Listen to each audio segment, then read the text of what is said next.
1802 1872 வரைக்கும் இது போல பல தூண்கள் வந்து இந்தியா பூரா பண்ணி trigonometry society of India mapping பண்ணாங்க. முதல் முறையாக இந்த நாட்டுக்கு பண்ணது இந்தியாவுக்கு தான். உண்மைதான். அந்த தூண்களை பார்த்தா இந்த தூண் போல தான் இருக்கும், அதுவும் உண்மைதான்.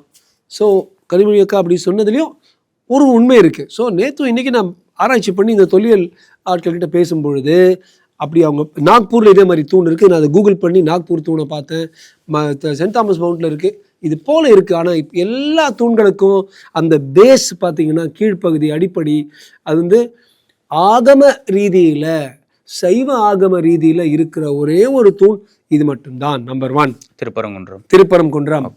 நம்பர் 2 வேறு எந்த தூண்லேயும் ஒன்றுமே அந்த இன்ஸ்கிரிப்ஷன்ஸ் ஒன்றுமே இல்லை. அந்த செப்பேடுகளில் இருக்குள்ள இன்ஸ்கிரிப்ஷன் அது மாதிரி எதுவுமே எழுத்துக்கள் ஒன்றுமே எல்லாம் பிளெயினாக தான் இருக்கும்.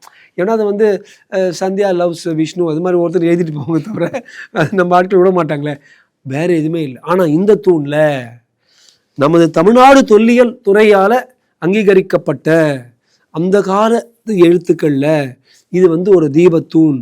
இங்கே எந்த ஒரு ஹிந்து சைவைட் அது குரூப் ஆட்களும் வந்து இங்கே தீபம் ஏற்ற முடியும்னு விவரமாக இருக்குது. அந்த ஆதாரம் நான் இன்னைக்கு தாமரை டிவியில் விக்னேஷுக்கும் நேயர்களுக்கும் நான் அந்த புக்கோடு கொடுக்குறேன். இந்த புக்கு நான் ரிலீஸ் பண்ணேன்னா எங்கள் அப்பா பண்ணாரா? இல்லை, தமிழ்நாடு அரசு 1981 ஒரு சில பிரதிகள் தான் இருக்குது.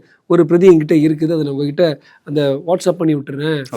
அது வந்து எழுதுனது போஸ்ங்கிறவர், அவர் தலைமை தொல்லியல் ஆராய்ச்சியாளர் இருந்தார், இறந்து போயிட்டார்.